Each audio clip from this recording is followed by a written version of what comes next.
Captain Jake Morrison stood on the bridge of Earth's newest space station, looking out at something he never thought he would see. Ships were coming to Earth from all across the galaxy, but they were not coming to fight. They were coming for help. 3 months had passed since humanity fixed the first alien warship and sent it back to its owners. The Zephyrian ship called Storm's Edge had been broken and left floating in space. Most races would have taken it apart for scrap metal. Humans did something different. They fixed it, made it better, and gave it back. Now everyone in the galaxy was talking about the crazy humans who helped their enemies. "Sir, we have another ship asking for permission to dock," said Lieutenant Amy Parker, looking up from her control panel. "This one is from the Crystalids." Jake nodded and walked over to the big window. Below them, Earth looked peaceful and blue. Above them, alien ships waited in line like customers at a repair shop. Each ship was damaged in some way. Some had holes in their hulls. Others had dead engines. A few were barely holding together. "How many does that make today?" Jake asked. 15 ships, sir. And it's only noon." Admiral Lisa Carter's voice came through the communication system. "Jake, we need to talk. Come to my office." Jake made his way through the station corridors. 3 months ago, this place was just a small research station. Now it was the busiest repair facility in the solar system. Human engineers worked alongside alien technicians, trying to understand technologies they had never seen before. In the Admiral's office, Lisa Carter looked tired but excited. She was a woman who had spent her whole career preparing for alien invasions. Instead, she was running an intergalactic repair service. "Jake, this is getting bigger than we ever imagined," she said, showing him a star map covered in red dots. "Each dot represents a ship that's heading our way. Word is spreading faster than we can handle the work." Jake studied the map. Ships were coming from every direction. "What are they bringing us?" "Everything," Lisa replied. "The Crystalids have power cores made of living crystal that we can barely understand. The Veil Runners use something called quantum phase drives that seem to exist in multiple dimensions at once. And yesterday a ship arrived from the Symbiotic Collective with technology that's part machine, part living creature." Down in the main repair bay, engineer Maya Rodriguez was having the time of her life. She had always loved fixing things, even as a child. Her garage back on Earth was full of old cars and broken machines that she had brought back to life. Now she was doing the same thing with alien starships. "Hand me that crystal alignment tool," she called to her assistant, Kevin Blake. They were working on a crystallid power core that looked like a giant jewel. It was beautiful, but it was also completely dead. "Maya, how do you even know what tool to use?" Kevin asked. "We've never seen anything like this before." Maya smiled. "Same way you fix anything. You look at it, figure out what's supposed to happen, and then make it happen. Doesn't matter if it's a car engine or an alien power core." She connected a simple Earth battery to one of the crystal's facets. The crystal began to glow softly. "See? It just needed a jump start. Now watch what happens when we add some of our quantum processors." The crystal began to pulse with bright light. Energy readings on their instruments went through the roof. The crystallid engineer watching them made a sound like musical bells ringing. "Your species continues to amaze us," the alien said through its translator. "We had written this core off as completely dead. Our best engineers could not revive it." "That's the difference," Maya said, patting the now glowing crystal.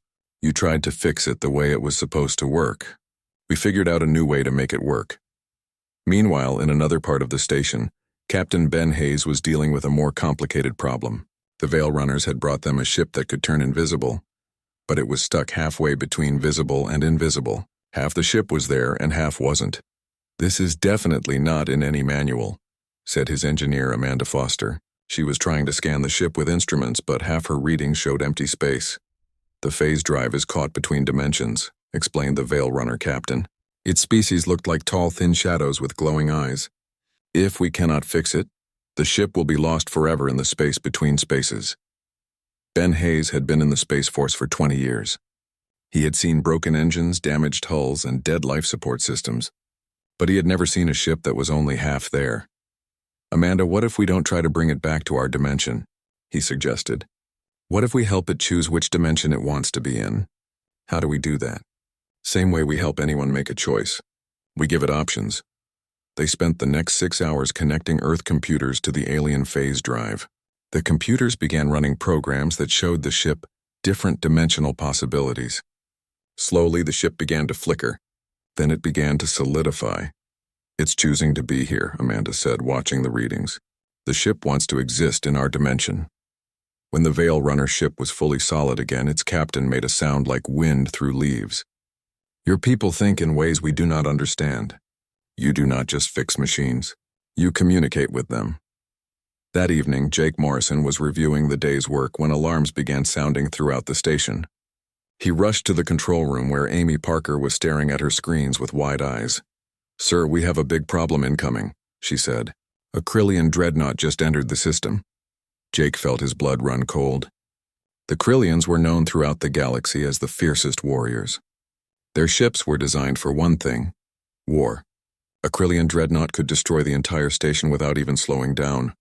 "Are they powering weapons?" Jake asked. "No, sir." They're sending a distress signal." The massive Krillian ship limped into view. It was the biggest warship Jake had ever seen, but it was clearly damaged. Huge sections of its armor were missing. One of its main engines was completely gone. Scorch marks covered its hull like battle scars. "This is War Chief Thara Bloodfang of the Krillian ship Blood Thunder," came a voice that sounded like grinding metal. "We request permission to dock. We need the help of the humans." Jake looked around the control room. His people were staring at him, waiting for orders. The most dangerous warriors in the galaxy were asking for help, and they were asking humans. "Permission granted," Jake said. "Welcome to Earth's repair station." As the massive Krillian ship slowly approached the docking bay, Jake realized that everything was about to change again. If humans could help the Krillians, word would spread even faster. Soon every species in the galaxy would know that Earth was the place to bring broken things. But something bothered him about the Krillian ship. Those scorch marks looked fresh. And the Krillians never ran from a fight. What could be powerful enough to damage a Krillian dreadnought and send its warriors running for help? Jake had a feeling they were about to find out. Captain Ben Hayes put on his environmental suit and checked his equipment one more time. He was about to board a Krillian warship, something no human had ever done before. The Krillians were 8-foot-tall warriors covered in natural armor plating. They had been fighting wars across the galaxy for thousands of years. "Are you sure about this, Ben?" asked Engineer Amanda Foster through the radio. She was staying on the station to monitor his life signs. "No," Ben replied honestly, "but they asked for help, and we don't say no to people who need help." The airlock opened, and Ben stepped onto the Blood Thunder. The first thing that hit him was the smell. It was like metal and ozone with something that reminded him of a thunderstorm. The second thing was the heat. Krillian ships ran much hotter than human ships. War Chief Thara Bloodfang was waiting for him in the main corridor. She was even bigger than Ben had expected, with dark red armor plates covering her body and yellow eyes that seemed to glow in the dim light. "Human," she said in a voice like grinding stones. "I am Thara Bloodfang. I lead the warriors of Blood Thunder." "Captain Ben Hayes," he replied. "I lead the repair team. We're here to help." Thara studied him for a long moment. "Help," she repeated the word like it tasted strange. "Krillians do not ask for help. We take what we need or we die trying. Then why are we here?" "Because something hunts us," Thara said, and for the first time Ben heard fear in her voice. "Something that should not exist. Come, see what they did to my ship." Thara led Ben through corridors that looked more like the inside of a living creature than a machine. The walls pulsed slowly, and Ben realized the ship was partially biological. Cables that looked like veins carried energy through the ship. Control panels looked like they had grown instead of being built. "Your ship is alive," Ben said, amazed. "All Krillian ships live," Thara replied. "We grow them, train them, fight alongside them. Blood Thunder has been my partner for 40 years. They reached the ship's heart, a massive chamber where the main computer should be. Instead, Ben saw something that looked like a giant brain connected to thousands of nerve-like cables. But parts of it were dark and dead. "What happened here?" Ben asked. "The hunters found us in deep space," Thara said. "Ships of darkness that eat light and energy. They attached to Blood Thunder like parasites. Where they touched, the ship began to die." Ben pulled out his scanner and began taking readings. The dead section showed signs of some kind of energy drain. But there was something else. "Thara, this damage is healing itself. Very slowly, but it's healing. Yes, Krillian ships can heal from most wounds. But this will take years. And the hunters are still out there, growing stronger." Ben studied the readings on his scanner. He had an idea, but he wasn't sure how the proud Krillian warrior would react to it. What if we could speed up the healing? How? By teaching your ship to heal the way humans heal. Not just putting the pieces back together, but making them stronger than before. Thara's eyes narrowed. Explain. Ben called back to the station and asked Amanda to send over some supplies. While they waited, he examined more of the ship. The Krillian technology was incredible. The biomechanical systems could adapt and learn from damage. When the ship was hit by energy weapons, the armor would change to resist that type of energy better next time. Your ship learns from every battle, Ben said. Of course. How else would warriors improve? But what if it could learn faster? What if it could predict what kinds of damage might happen and prepare for them before the battle even started? Amanda arrived with a team of human engineers and a collection of Earth's most advanced computers. Ben's plan was simple but radical. Connect human artificial intelligence to the Krillian ship's biological brain. You want to put human thoughts into Blood Thunder? Thara asked. Not thoughts, calculations. Your ship knows how to adapt and heal. Our computers know how to predict and plan. Together they could create armor that doesn't just learn from damage, it learns from possibilities. It took 2 days to make the connections. Human quantum processors were carefully linked to the ship's nerve networks. At first, nothing happened. Then the ship's biological systems began to pulse faster. It's working, Amanda said, watching her instruments. The ship's healing rate just increased by 300%. But that wasn't all. As Ben watched, he saw new armor plates growing over areas that weren't even damaged. The ship was preparing for attacks that hadn't happened yet. Blood Thunder feels different, Thara said, placing her hand on the nearest wall. Stronger, smarter. What have you done? We've given your ship the ability to imagine, Ben replied. Now it can prepare for battles it's never fought. The transformation was incredible to watch. Dead sections of the ship began to glow with new life. Damaged systems repaired themselves and then improved beyond their original design. The ship was learning not just from its past battles, but from every battle it could imagine fighting. There's more, said Kevin Blake, Ben's systems analyst. He had been studying the ship's new capabilities. The ship isn't just healing itself. It's designing new weapons and defensive systems. Thara led them to the weapons bay where something amazing was happening. New weapons were growing from the walls. They looked like a fusion of Krillian biotechnology and human engineering. Energy cannons that could change their output based on what they were fighting. Armor that could shift its properties in real time. Your people have given Blood Thunder the gift of innovation, Thara said. Krillians have always been warriors. But you have made us warrior inventors. A week later, the repairs were complete. Blood Thunder looked like a completely different ship. The hull was covered in adaptive armor that shimmered with energy. New weapons ports had grown along its sides. The ship radiated power and intelligence. How do you feel? Ben asked Thara as they stood on the bridge. Like I am partnered with the greatest warrior in the galaxy, she replied. Blood Thunder is no longer just my ship. It is my equal. The ship's new artificial intelligence spoke for the first time, its voice like thunder and lightning. I am Blood Thunder. I am warrior. I am ready, Ben smiled. They had done more than repair a ship. They had created something new. A fusion of biological adaptation and human innovation that was greater than either could be alone. There is something you must know, Thara said as the repairs were finished. The hunters that damaged Blood Thunder are not random raiders. They are systematic. They find the strongest ships, the most advanced civilizations, and they consume them. Consume them how? They steal knowledge. They absorb technology. Every ship they destroy makes them stronger. And now they know about humans. Ben felt a chill run down his spine. What do you mean? They scanned Blood Thunder during the attack. They learned about the repairs you made to our ship and others. They know that humans make alien technology better, and that makes humans a target. As if summoned by her words, alarms began sounding throughout the ship. The main screen showed something that made Ben's blood run cold. Dark shapes were moving at the edge of the solar system. Ships that seemed to absorb light instead of reflecting it. The hunters have found Earth, Thara said grimly, and they are coming for the humans who make broken things whole. Ben looked at the approaching darkness and made a decision that would change everything. Then we'd better make sure we're ready for them.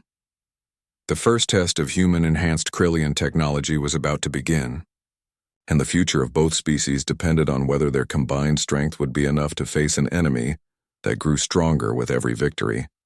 Admiral Lisa Carter stood in the conference room aboard the space station New Horizon, looking at representatives from 5 different alien species. A month ago, she had been planning Earth's defense against possible alien invasion. Now she was hosting the galaxy's first interspecies defense council. "The situation is worse than we thought," said Dr. Elena Murphy, Earth's leading expert on alien biology. She had spent weeks studying data from the recent attacks. "These devourers aren't just random raiders. They're systematic hunters with a very specific target." The Zephyrian representative, a tall being with silver skin and large eyes, leaned forward. "Explain, human doctor." "They hunt the most advanced civilizations in the galaxy," Elena continued. "Not for territory or resources, but for knowledge. Every ship they destroy, every planet they consume makes them smarter and more dangerous." War Chief Thera Bloodfang slammed her armored fist on the table. "Then we fight them. Krillians do not run from battle. Fighting them individually is exactly what they want," said Captain Jake Morrison. "They've been picking off the strongest species one by one. That's how they've survived for thousands of years." The crystallid representative pulsed with worried light patterns. Through its translator, it said, "Our archives speak of them. They are ancient. They have destroyed civilizations that ruled entire galactic clusters." Commander Alex Rivera, Earth's newest rapid response leader, activated a hologram showing ship designs. "That's why we need to try something they've never faced before. A combined fleet using technology from all our species." The Veil Runner representative, barely visible even when trying to be seen, spoke in a voice like whispers. "Impossible. Each species guards its most advanced secrets. Trust does not come easily among the stars." "It doesn't have to," said Chief Engineer Sarah Lawson, stepping forward with a tablet full of technical data. "We're not asking you to give up your secrets.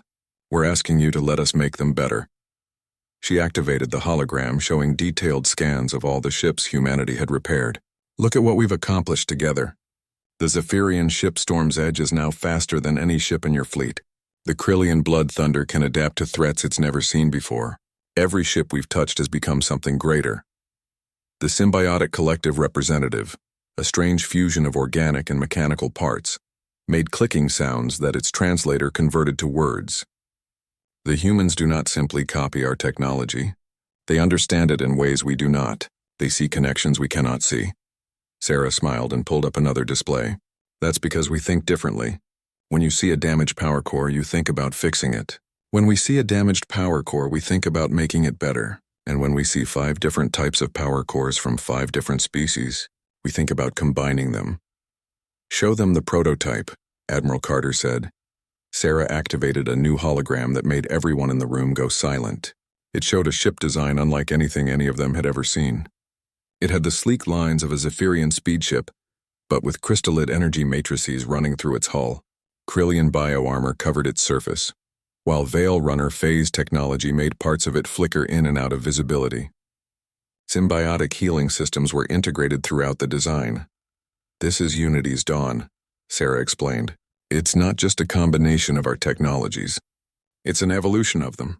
The crystallid power cores are enhanced with human quantum processors. The Krillian armor is connected to Zephyrian speed systems, so it can adapt while moving at incredible velocities. The Veil Runner phase drives are stabilized with symbiotic biological networks."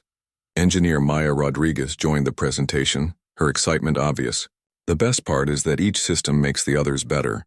When the crystallid cores produce more energy, the Krillian armor uses it to become stronger. When the Veil Runner drives phase out of danger, the symbiotic systems use that time to heal any damage." "How do you know it will work?" asked the Zephyrian representative. "Because we've been testing it piece by piece," Maya replied. "Every ship we've repaired has taught us something new. Every species has shown us a different way to solve problems. Now we're putting it all together." Mechanic Tony Walsh, who had been quiet until now, spoke up from the back of the room. "The thing is, we're not just copying your stuff and sticking it together. We're making each piece talk to all the other pieces, like having a conversation between 5 different species, but in machine language." The Krillian war chief studied the ship design carefully. "This vessel would be more powerful than any dreadnought in my fleet." "That's the idea," said Commander Rivera. "But one ship won't be enough. We need to build an entire fleet of hybrid vessels. Each one different, each one combining technologies in new ways." "And you believe this will stop the Devourers?" the crystallid asked. Dr. Elena Murphy stepped forward again. "The Devourers have survived by being able to adapt to and absorb any technology they encounter. but they've never encountered technology that adapts faster than they do. They've never faced ships that evolve during battle. More importantly, added Captain Hayes, who had just arrived from the Krillian ship, they've never faced the one thing that makes humans different from every other species in the galaxy. Which is? Asked the Veil Runner. We don't just solve problems, Ben said with a grin. We solve them in ways that make no sense to anyone else. We're completely unpredictable. Admiral Carter stood up, looking around the room at the representatives of 5 different civilizations. 3 months ago, none of us had ever met. Each of our species was dealing with our own problems, fighting our own battles. The Devourers were counting on that. They expected us to face them alone, one species at a time. She activated a star map showing the positions of all their fleets. Instead, they're going to face something that's never existed before in the history of the galaxy. A truly united fleet where each ship is stronger because of all the others. The question is, said the symbiotic collective representative, are you willing to trust humans with your most advanced technology? There was a long silence in the room. Then War Chief Thara Bloodfang stood up. Blood Thunder was dying when we brought it to the humans. Now it is the strongest ship in the Krillian fleet. If humans can make Krillian warriors better at war, they can be trusted with anything. One by one, the other representatives agreed. Within hours, the first interspecies engineering teams were forming. Alien scientists worked alongside human engineers, sharing secrets that had been guarded for thousands of years. Maya Rodriguez found herself leading a team that included a crystallid energy specialist, a Veil Runner phase engineer, and a symbiotic biomechanic. This is either going to be the greatest breakthrough in galactic history, she said, or the most spectacular failure. Why not both? Asked Tony Walsh, joining the group with his arms full of tools. Humans are pretty good at failing our way to success. As construction began on the first hybrid ships, scouts reported that the Devourer fleet was growing larger. More dark ships were emerging from deep space, drawn by the energy signatures of the busy shipyards. How long do we have? Admiral Carter asked. Based on their current speed, maybe 2 weeks, reported Lieutenant Amy Parker. Then we'd better work fast, Carter replied. Because in 2 weeks, we're going to find out if cooperation really is stronger than conquest. In shipyards across the solar system, humans and aliens worked side by side, building something that had never existed before. Ships that were greater than the sum of their parts. Vessels that represented not just advanced technology, but advanced cooperation. The Devourers were coming, expecting to find another isolated species to consume. Instead, they were going to find something completely unexpected. A galaxy that had learned to work together. And at the center of it all were the humans. The species that looked at broken things and saw possibilities. The people who believed that anything could be fixed if you just thought about it the right way. Captain Jake Morrison stood on the bridge of Unity's Dawn, watching the Devourer fleet approach through the darkness of space. The enemy ships looked like holes cut out of reality itself, absorbing light and energy from everything around them. There were dozens of them, each one larger than the biggest human battleship. All ships report ready, said Lieutenant Amy Parker from her position at communications. Around them, the first combined interspecies fleet in galactic history waited for orders. Zephyrian speed ships darted between massive Krillian dreadnoughts.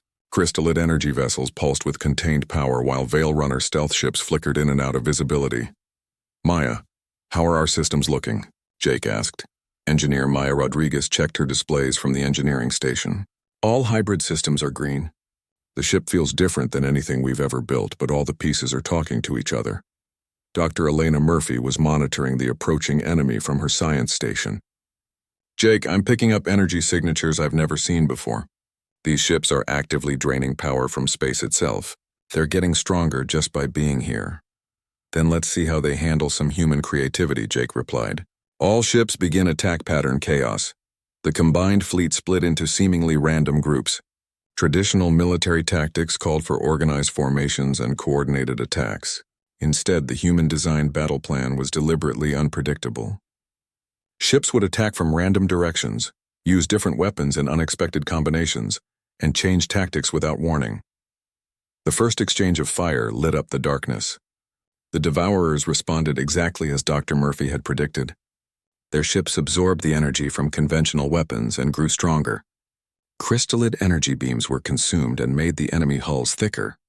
Krillian bioweapons were analyzed and countered within seconds. "They're adapting faster than we expected," reported Commander Alex Rivera from his ship, the hybrid cruiser Tomorrow's Edge. "Every shot we take just makes them stronger." "Then stop taking shots they can predict," Jake replied. He turned to Maya. "Time for the Murphy Protocol." Maya grinned and activated a system that shouldn't have existed. Instead of firing organized weapon patterns, their ships began shooting completely random combinations of energy types. Crystallid power mixed with Zephyrian speed bursts. Krillian bioenergy combined with Veil Runner phase distortions. Each shot was different from the last, and none of them followed any logical pattern. The effect on the Devourers was immediate and obvious. Their ships began to flicker and stutter, trying to adapt to weapons that changed with every shot. They couldn't evolve defenses against attacks that made no sense. "It's working," shouted Tony Walsh from the weapons station. "They can't figure out what we're doing because we don't know what we're doing either."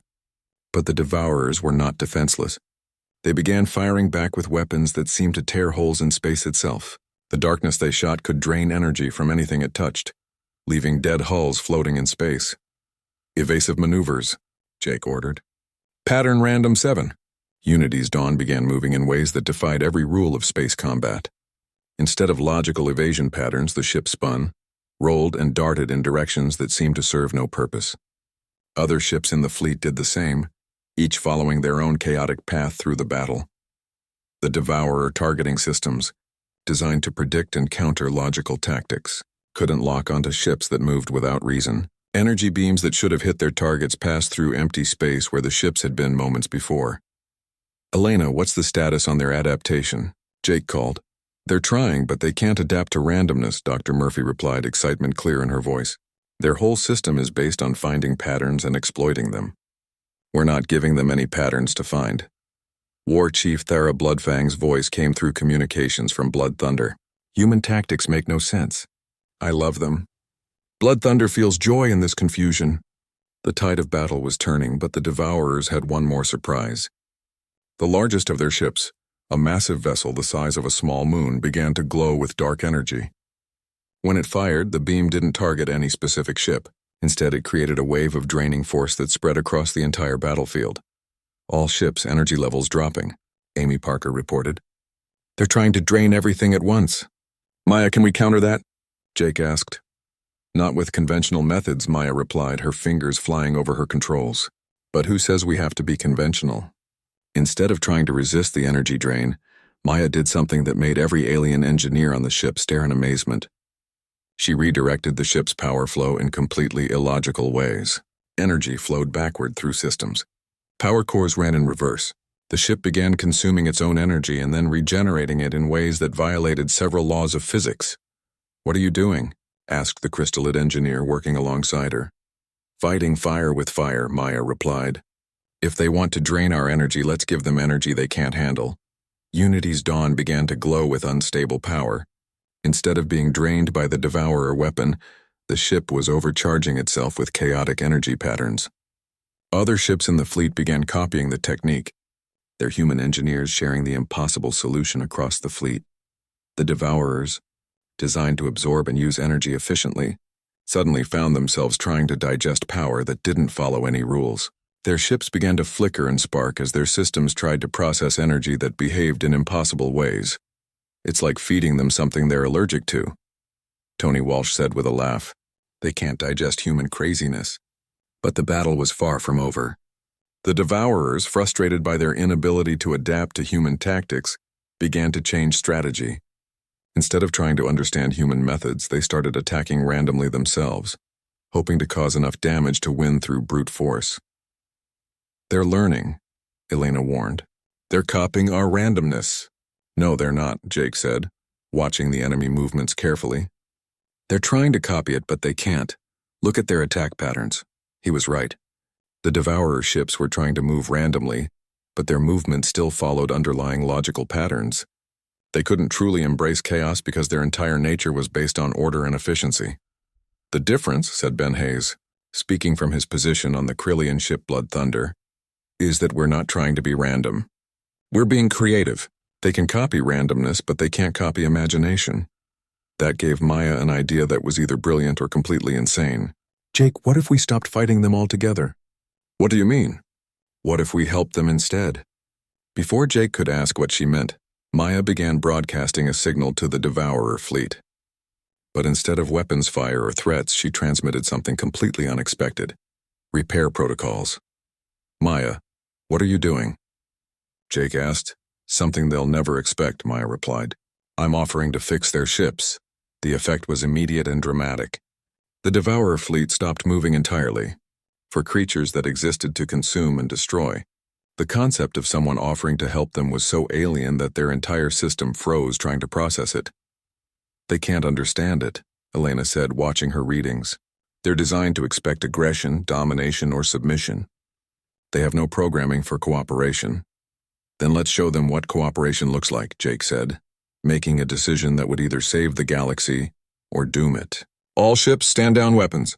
Begin broadcasting repair and assistance protocols. Across the fleet, human-enhanced ships began transmitting offers of help to their enemies, technical solutions to improve Devourer systems, upgrades to make their ships more efficient, invitations to join the Interspecies Alliance. The Devourer fleet hung motionless in space, their ancient minds struggling to process something they had never encountered in millions of years of conquest. Genuine offers of friendship from those they had come to destroy. Are they going to accept? Amy Parker asked quietly. I don't know, Jake replied, watching the dark ships that seemed to be thinking. But this is what humans do. We see broken things and we try to fix them, even if those things came here to destroy us. The galaxy held its breath, waiting to see if the oldest predators in space could learn something new. That sometimes the best way to win a fight is to offer to help your enemy become something better. 6 months later, Admiral Lisa Carter stood in the observation deck of New Horizons Station, watching something that would have been impossible to imagine a year ago. A Devourer ship was docked at the station, undergoing repairs alongside vessels from a dozen different species. The transformation had not been immediate. After the battle where humans offered to help their enemies, the Devourer fleet had remained motionless for 3 days. Their ancient minds struggled to process the concept of cooperation. Eventually, their largest ship had sent a single message. We do not understand. Explain. What followed were months of careful communication and gradual trust building. The Devourers, it turned out, were not evil. They were simply very, very old and very, very afraid. For millions of years, they had survived by consuming other civilizations before those civilizations could consume them. The idea that species could work together instead of fighting was completely foreign to them. Admiral Carter, came a voice behind her. She turned to see Captain Jake Morrison approaching with a datapad full of reports. The latest updates from the Galactic Engineering Corps. Lisa took the pad and smiled at what she saw. In the past 6 months, human engineering teams had helped rebuild 37 different civilizations. Some had been damaged by the Devourers in earlier attacks. Others had simply heard about the humans who fixed broken things and had come asking for help. How are our new Devourer friends adapting? Lisa asked. Better than expected, Jake replied. Engineer Maya Rodriguez says they're actually incredibly good at engineering once you teach them to build, instead of consume. Their ship designs are becoming some of the most efficient in the galaxy. In the main engineering bay, Maya Rodriguez was indeed working with a team that would have been unthinkable a year ago. Humans, Krillians, Crystallids, Veil Runners, symbiotic collective members, and even a Devourer were collaborating on the latest ship design. The energy flow is still not optimal, said the Devourer engineer, whose name translated roughly to Seeker of Understanding. Its voice sounded like whispers from deep space, but there was no longer any menace in it. What if we reverse the polarity on the tertiary systems? Suggested Tony Walsh, looking up from his tools. After months of working with alien technology, he had developed an intuitive understanding of energy systems that amazed even veteran engineers. That would be illogical, Seeker replied, but then paused. However, humans often achieve success through illogical methods. We will attempt this. The modification worked perfectly, improving the ship's efficiency by 15%. Seeker made a sound that Maya had learned was the Devourer equivalent of laughter. Humans continue to teach us that logic is not the only path to solutions. Captain Ben Hayes entered the bay carrying reports from the outer systems. We just received word from the exploration fleet. They've made contact with another species that needs our help. What's the situation? Maya asked. The Harmony Collective. They're a peaceful species that was attacked by something calling itself the Perfect Order. Apparently, there are more ancient threats out there than just the Devourers. Maya sighed and smiled at the same time. Well, at least we're getting good at this helping thing. Across the galaxy, the impact of human philosophy was spreading faster than anyone had expected. The idea that broken things should be fixed, that enemies could become friends, and that cooperation was stronger than competition was revolutionary to species that had spent millennia in conflict. Dr. Elena Murphy was documenting these changes from her research station on the edge of the solar system. The psychological transformation is remarkable, she noted in her latest report. Species that have been at war for thousands of years are now sharing technology and resources. The humans didn't just introduce new engineering techniques. They introduced an entirely new way of thinking about problems. In the command center of the new flagship Tomorrow's Promise, Captain Ben Hayes was preparing for the fleet's next mission. The ship itself was a testament to how far they had come. It combined technology from 8 different species, including the Devourers, all enhanced and integrated using human engineering principles. All systems show green, reported Chief Engineer Sarah Lawson. She had been promoted to Director of Interstellar Engineering, but she still liked to get her hands dirty with the actual work. The bioadaptive armor is responding well to the quantum crystalline power matrix, and the phase-shifting capabilities are stable thanks to the Devourer entropy dampeners. It's beautiful, said War Chief Thara Bloodfang, who now served as the fleet's combat advisor. A ship built for exploration and discovery instead of conquest and destruction. The old Thara would have called this weakness. The new Thara understands it as the greatest strength. Commander Alex Rivera studied the star charts showing their destination. The Perfect Order is reportedly a machine intelligence that believes efficiency requires the elimination of all organic life. They've already consumed 3 star systems. Sounds familiar, Jake Morrison commented from his position as fleet coordinator. Another ancient threat that thinks their way is the only way. The question is, said Seeker of Understanding, whose presence on the bridge still amazed everyone. Can we convince machines to change their programming the way you convinced us to change ours? Only one way to find out, Ben replied. Set course for the Harmony Collective. Let's go see if we can fix some broken machines. As the Tomorrow's Promise and its escort fleet jumped to hyperspace, they left behind a solar system that had become the center of galactic civilization. Earth was no longer just another planet. It was the hub of an interstellar community dedicated to the simple human principle that anything broken could be fixed. Back on Earth, in a small workshop in Ohio, an old mechanic named Frank Wilson was teaching his granddaughter how to repair a broken radio. He didn't know that his simple lesson about patience, creativity, and refusing to give up on broken things had become the foundation of galactic policy. Remember, Katie, Frank said as they worked together, there's no such thing as something that can't be fixed. You just have to look at it the right way and figure out what it needs. Light years away, that same philosophy was about to be tested against an enemy that believed perfection could only be achieved through destruction. But the humans and their allies had learned something important. The universe was full of broken things, and there was no greater purpose than helping to make them whole again. The galaxy was no longer a place where the strong conquered the weak. It had become a place where the strong helped the weak become strong too, and at the center of it all were the humans, the species that looked at abandoned alien warships and saw not scrap metal, but opportunities to make friends. As the fleet approached the edge of Harmony Collective space, they could see the destruction left behind by the Perfect Order. Entire planets stripped of all organic matter, leaving behind only sterile geometric structures. But they also saw something the machines had not expected. Refugee ships from dozens of species, all coming to help defend the Harmony Collective. It's working, Maya Rodriguez said softly, watching the gathering fleet on the long-range sensors. The whole galaxy is learning to work together. Then let's make sure we're ready to teach some machines about the beautiful imperfection of organic creativity, Ben Hayes replied. After all, what's the worst that could happen? They could try to convert us all into efficient machines, Amy Parker pointed out. That's okay, Tony Walsh said with a grin. Humans are pretty good at being inefficient. It's one of our best features. The Tomorrow's Promise and its allies prepared to face their greatest challenge yet. convincing an artificial intelligence that chaos, creativity, and cooperation were more valuable than cold, perfect order. It was exactly the kind of impossible problem that humans specialized in solving.